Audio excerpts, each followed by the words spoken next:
Hasta por 12 horas. Colgate, la marca número 1 recomendada por odontólogos.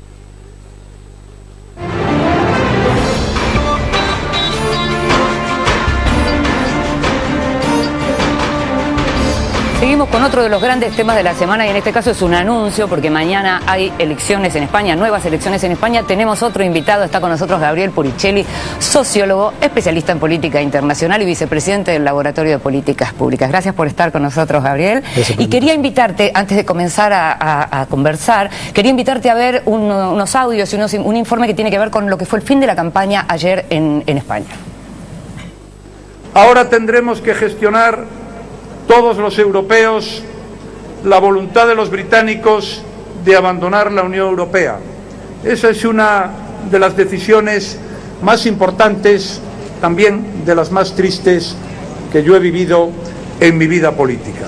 Pero para gestionarlo bien, para defender los intereses de los europeos, para continuar en el proceso de integración, para defender lo que quieren los españoles, se necesita un gobierno fuerte, con conocimientos, con solvencia, que haya demostrado con sus hechos que tiene la capacidad para defender en Europa aquello que le interesa a España y que le interesa al conjunto de los españoles. Es un mal día para los europeos europeístas. Es un mal día porque han confluido una derecha irresponsable y el populismo. Y lo que han logrado ha sido precisamente fracturar a una sociedad como la británica y poner en solfa el proyecto europeo. Pero mirad, tenemos que mirar hacia adelante.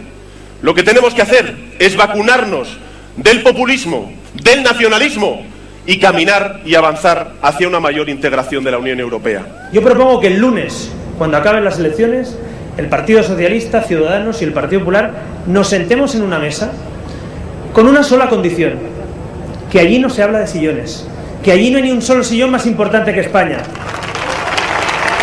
La patria es una bandera, bienvenidas todas las banderas, pero la patria son los hospitales, la patria son las escuelas, la patria es la ley de dependencia, la patria es ese Estado que no deja tirado a su gente, es ese Estado que se convierte en la expresión de la mayoría social y de la soberanía popular. Por eso hoy decimos patria, orden, ley, instituciones, frente a los antisistemas, frente a los que han fracasado, frente a los responsables de la crisis, frente a los responsables de que haya compatriotas que no puedan llegar a fin de mes ni llenar la nevera. Vemos a Bulia, vemos entusiasmo, lo veíamos recién a Pablo Iglesias, veíamos también a Juan Carlos Monedero ahí atrás, que en los últimos tiempos no estaba, se había salido de la conducción de Podemos. Y Gabriel, sabemos que en diciembre se intentó, digamos que con las elecciones de diciembre se intentó formar gobierno durante todo este tiempo, no se pudo. ¿Qué indicaría que ahora sí vaya a poderse formar gobierno en España? La verdad que nada lo indica. Las últimas encuestas, las más optimistas, dan la posibilidad de una mayoría entre el PSOE y Unidos Podemos, pero sin embargo hay fortísima resistencia dentro del PSOE a apoyar a Unidos Podemos si Unidos Podemos fuera la fuerza con más votos y con más bancas en el campo de la izquierda. La suma de todos los votos del centro hacia la izquierda, consistentemente en las encuestas, ha mostrado ser el bloque, la minoría más importante, cerca del 50%, mientras que la suma del PP y de los liberal conservadores de Ciudadanos no llega al 45%. Pero es un escenario que todavía sigue siendo imprevisible, donde aún si mejora su votación, como probablemente lo haga Unidos Podemos, llegar a la mayoría parlamentaria necesaria va a seguir siendo complicado. Antes que pregunte José, hacemos una aclaración que tiene que ver con que Unidos Podemos es justamente la alianza, ¿no?, entre Podemos y Izquierda Unida. Sí, le quería preguntar a Gabriel lo siguiente. Lo escuchamos recién en el discurso de Pedro Sánchez, el candidato del PSOE, que, no sé, fueron 30 segundos de discurso y usó la palabra populismo 5 veces, una palabra, un significante, uno diría, que era ajeno al vocabulario político europeo hasta hace pocos años. Era algo propiamente latinoamericano, la idea de populismo, digamos, ¿no? ¿Qué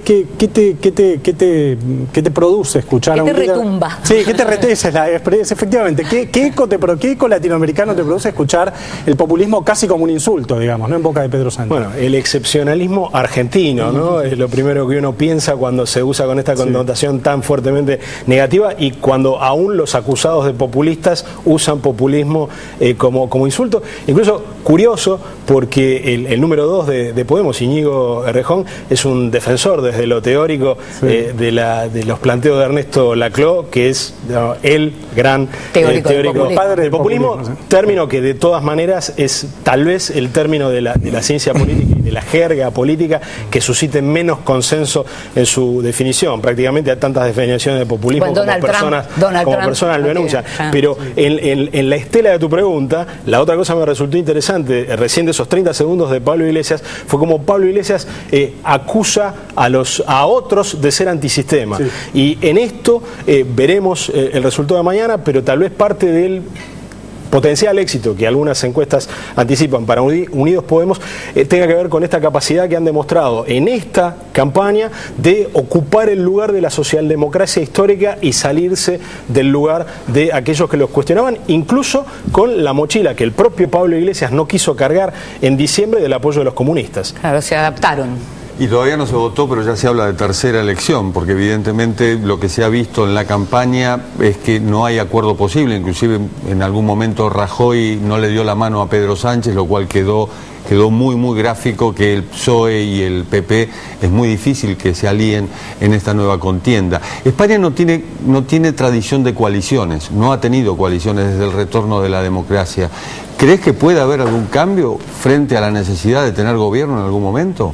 Yo creo que la cultura política española, que es tan diversa, tan regionalizada, tan local, ha ido incorporando cultura de política de coalición. Hemos visto gobiernos tripartitos en Cataluña, vemos desde hace 2 años gobiernos bipartitos, Podemos, PSOE, en muchas de las principales ciudades. Zaragoza, una de las 5 ciudades más grandes de España, tiene una administración de este color. No creo que sea en este momento esa la principal connotación, es decir, no daría una explicación de si no se puede formar gobierno el lunes, no culparía a la cultura política, sino más bien a decisiones de determinados sectores, en particular dentro del PSOE, a negarse a esta posibilidad. Pero creo que la cultura política española se ha ido preparando hace muchos años para la posibilidad de un gobierno de coalición. Hay que ver si los líderes están a la altura de esos cambios que ya han ocurrido en la cultura política española.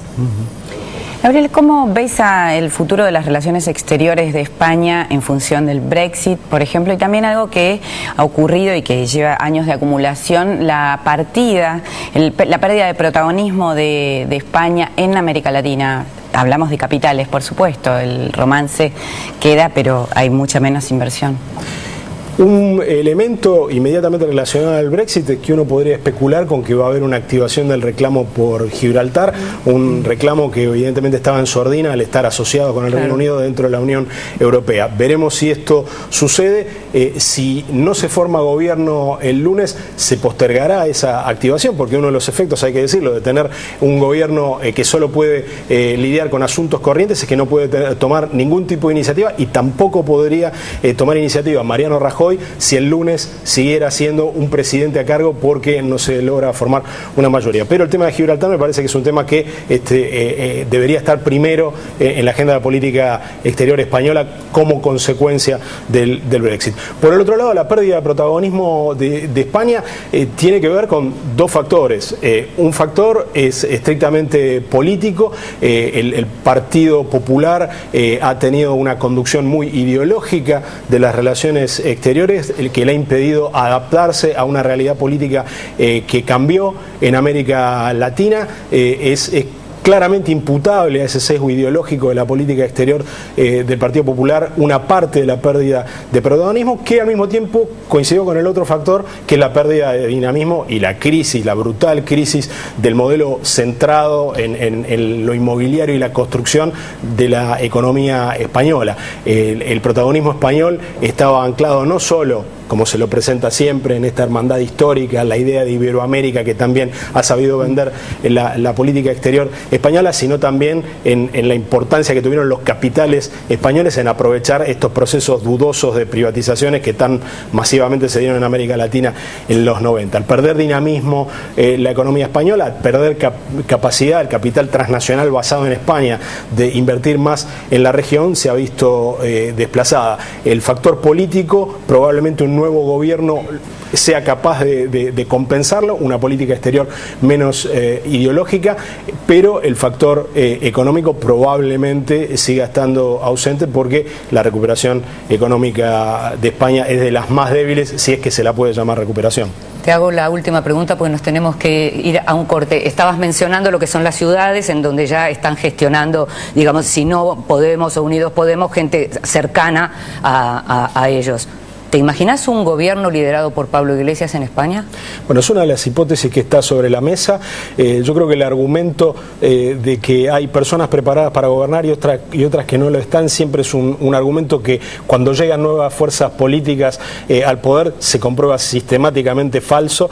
Por supuesto que en la campaña Pablo Iglesias y Unidos Podemos va a tener que lidiar, y has tenido hasta ayer que lidiar con eso, pero no creo que nadie esté por definición impedido de ejercer el gobierno, e incluso lo hemos podido ver con la llegada, por ejemplo, de Alexis Tsipras al gobierno de Grecia, donde incluso teniendo que tomar medicinas de las más amargas que haya tenido que tomar nunca una fuerza a la izquierda de la socialdemocracia, sigue gobernando, y con números que para lo que es hoy la crisis común a casi todos los partidos, a casi todos los países de Europa, es un gobierno relativamente saludable. Gracias, Gabriel, por acompañarnos a analizar esto de lo que van a ser las elecciones entonces en España mañana, pero nosotros seguimos, nos vamos a una pausa, pero seguimos con estos temas. Cuando volvamos, México, violencia y reforma educativa. La represión a una protesta de maestros en Oaxaca vuelve a poner sobre la mira el accionar de las fuerzas de seguridad. Y también crece la tensión entre Rusia y la OTAN.